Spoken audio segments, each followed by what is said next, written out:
Trecem în partea asta pentru tensorul fasciolata și pentru prima porțiune a tractului iliotibial. Identificăm reperele osoase, marele trochanter, creasta iliacă și lucrăm din Meiho standard. Cum e aici? Bine. Bine? Nu-mi place că e bine. Acum e bine?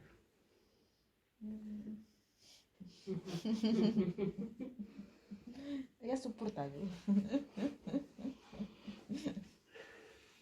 Nu mi-e frică că nu mai e lipitori. Ha, ha, ha.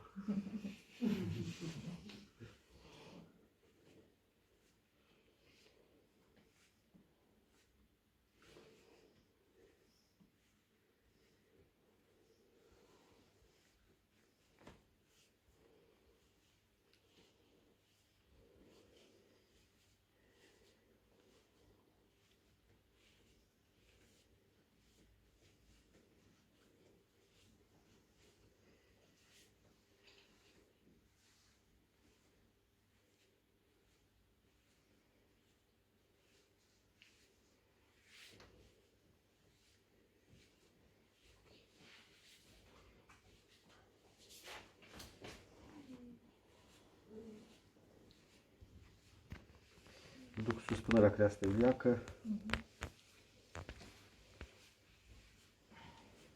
E bine când faci chiar pe os. Cum? E bine când faci chiar pe os. Senzația bună. Vedeți ce v-am spus eu la gravid? E ciudat. E bine când faci pe os. La oricine altcineva, asta ar fi... Da. Ce faci, băi, îmbelești pielea pe os?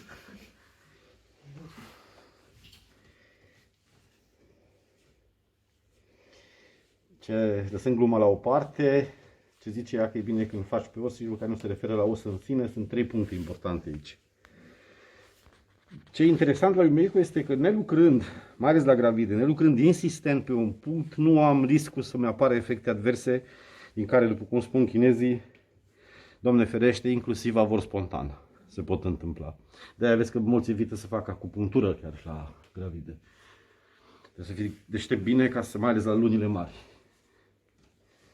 unde sunt tot felul de modificări deja produse în corpul femeii și nu știi, te poate păcăli. Dar aici, pentru că noi nu insistăm suficient de mult într-un punct încât să facem perturbări, nu există risc. În schimb, uite, pacientul poate să aibă cerințe interesante. Asta e dreapta, după aici trebuie să ai probleme. Cum e aici? Bine acolo, pe zona asta, sunt bine. Da, și când ai de o zonă în care se simte bine, lucrezi aici până mori. Măcar să-ți mulțumesc. La urmă. Nu-ți mulțumește că asta e meseria ta, asta e treaba ta. Deci, chestia asta care noi urâm, în afară de cei care au tulburare obsesiv-compulsivă, ce urâm noi cel mai mult? Să efectuăm, cum? Să repetăm, să facem același lucru la infinit. În sensul ăsta, moartea nu poate să fie decât altceva decât o plictiseală celulară. Pentru că celulele corpului nostru fac același lucru de când este matură și aptă funcțional până moare. Același lucru, repetitiv. Și la un moment dat se plictisește și spune: "Je m'en fous, mi se rupe, iar tu decede." Așa, ia să vedem